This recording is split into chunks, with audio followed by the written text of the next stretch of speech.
Hi everyone, Weedfini Bongo here. The internet's and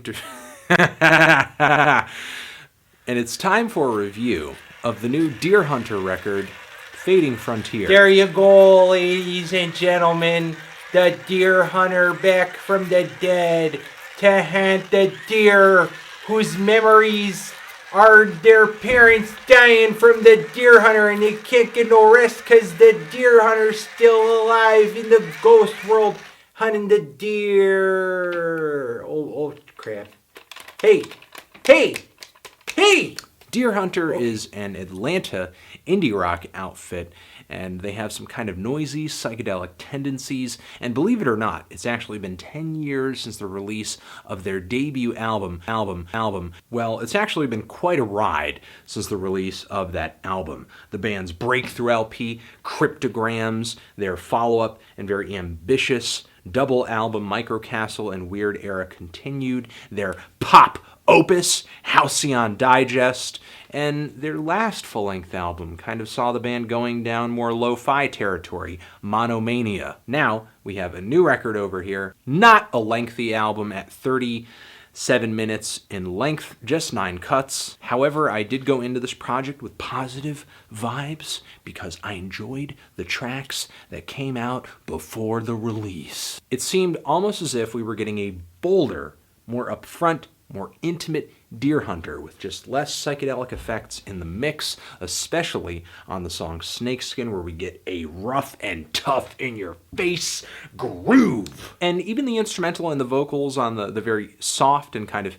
fragile Breaker felt very upfront as well. And a great deal of this album over here follows suit with, I guess, the sonic clarity of those teaser tracks. In a way, this is kind of raw, unadulterated Deerhunter, but I wouldn't say the end result is exciting or explosive. Snakeskin, I would say, is probably the high watermark of energy on this album. It's a great track, most likely will be one of my favorite singles of the year.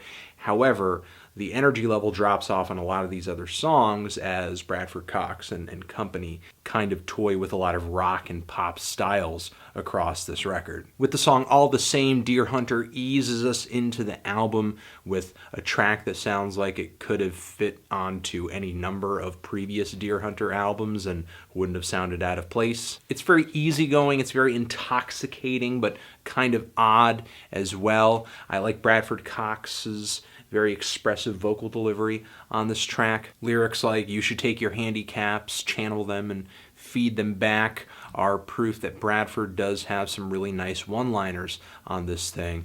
Also the kind of na na na na na na na vocal melody on here, as well as the twangy guitar leads that color much of this track, feel like something straight out of the psych pop era. Although the track does kind of have an abrupt ending, a bit of a non-ending. I wish the song was longer, wish it extended a bit longer, especially since this album is tragically short in a sense, and it's actually one of a couple tracks on here that actually feature a bit of a dead end ending, songs like Duplex Planet, or the closing track on this LP, which I thought had one of the better tunes here, but a kind of rickety structure that kills the impact of the song. However, I think there are some very nice, fleshed out songs in the track listing here.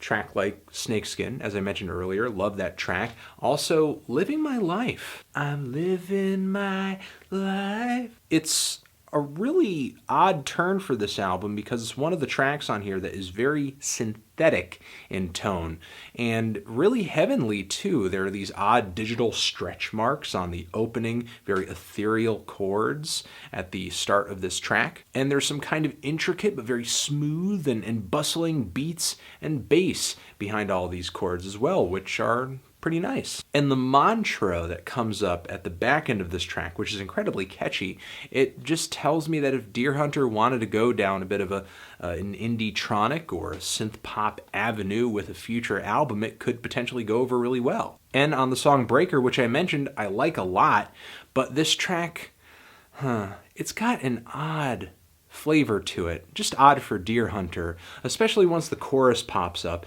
It sounds like a bit of jangle pop or Brit rock that would have done kind of well on the radio in the UK back in the 90s. And while I think the tune is really well written and it's just a sharp song, it sounds nice, the production is nice and clear, I'm not really sure if this is the kind of sound that people go to Deerhunter for. But one of my favorite tracks in the track listing here is one of the most blissful, and that's the song Take Care.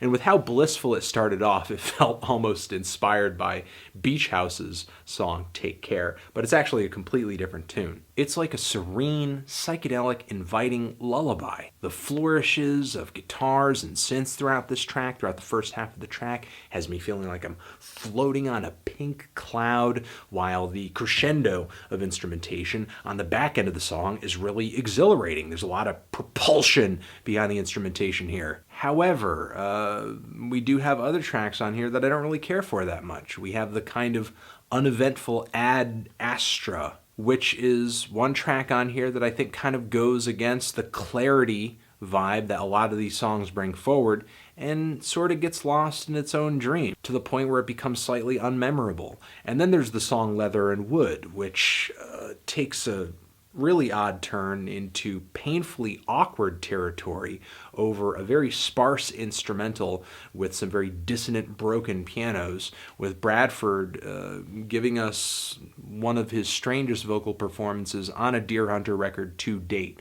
It feels more like something that would turn up on one of his solo projects more than a Deerhunter record. Now, despite the fact that I think there are some real highlights here and some of the best Deerhunter material to date, those couple of tracks that I don't really care for, as well as a few others that I think are maybe a little bland, a little run-of-the-mill, or just have abrupt endings, are enough to kind of kick this album off balance a little bit. Plus, I don't really think there's that strong of a vibe that pulls all of these songs together. Really, it could have to do with some songs just having a completely different stylistic take than others.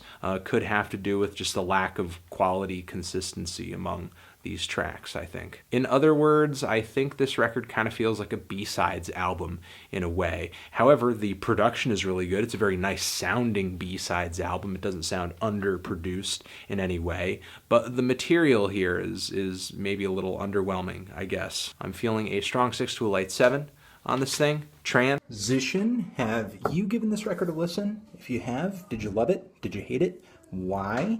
What do you think I should review next? And that's it. Anthony Fantano, music forever.